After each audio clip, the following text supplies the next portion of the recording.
mon premier podcast sur Adobe Muse CC, soit la création d'une première page pour votre site, votre futur site Internet.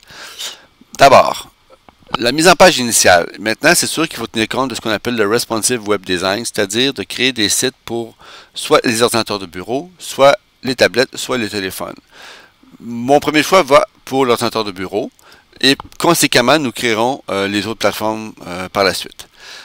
Ensuite, largeur de page versus la hauteur minimum.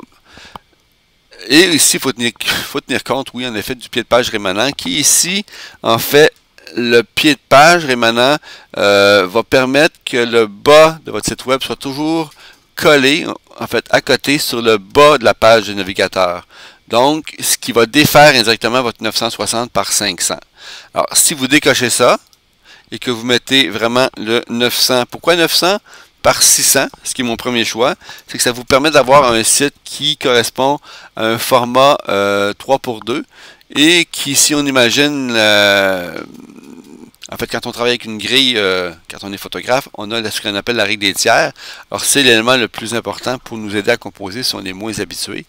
Et aussi, si je veux vraiment un 900 par 600, je décoche en fait pied de page rémanent. Si je le coche, ça va déformer légèrement mon 900 par 600. En fait, ça va être comme une page fluide.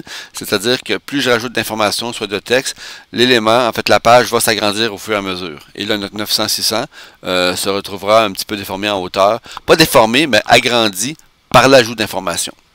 Maintenant, le nombre de colonnes. Moi, je vais toujours avec un chiffre qui se divise par 3. Alors ici, je vais ajouter je me rends jusqu'à 15. Alors, plus il y a de lignes, plus ça va vous permettre de faire des décalages et du positionnement entre, parce que bon, il faut s'entendre que les colonnes et tout ça, c'est aimanté, c'est magnétisé. Alors, puis la largeur des colonnes, 38, ça va.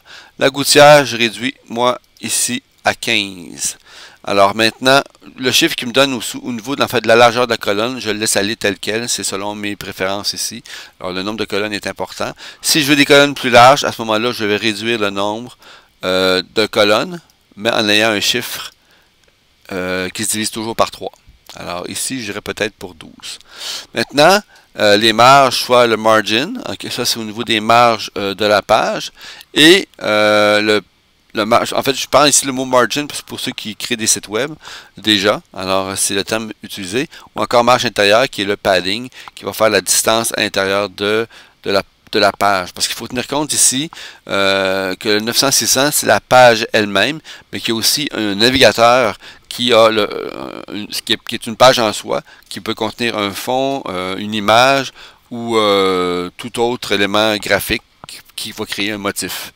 Alors, maintenant, ici, nous centrons en fait, nous cliquons le fait de centrer horizontalement la page pour que quand nous déplaçons soit en PC ou en Mac par le navigateur, par le coin inférieur droit ou gauche ou sur le côté, pour que le site web ait toujours l'apparence d'être au centre de la page. Et voilà, alors c'est la première chose à faire. Maintenant, si je clique OK sur ça, j'aurai dans l'interface de Muse la section gabarit, en fait, qui en fait est un peu comme une design ou quoi, qui permet de créer des pages avec certains zero master, pour ceux qui connaissent la langue anglaise, la langue de Shakespeare. Et donc les gabarits vont permettre de créer des éléments essentiels qui vont se répercuter dans toutes les autres pages d'accueil. Alors je donne un exemple ici, j'ai une page d'accueil, je vais ouvrir ici la page gabarit et je vais y appliquer un simple rectangle de couleur, comme ceci. Et nous verrons si nous retournons voir l'interface du site, que dès que je crée un élément dans le gabarit, ça se répercute sur toutes les pages. Alors si maintenant je duplique ma page ici, que je vais renommer à propos, on voit ici que le carré est présent aussi. Oui, j'ai dupliqué la page, mais en fait, ce qui dépend de l'affichage des pages d'accueil et à propos, c'est basé sur la page gabarit. Alors voilà, c'était mon premier podcast sur Adobe Muse CC. Maintenant, c'est à vous de pratiquer. C'est à votre tour de jouer. À bientôt.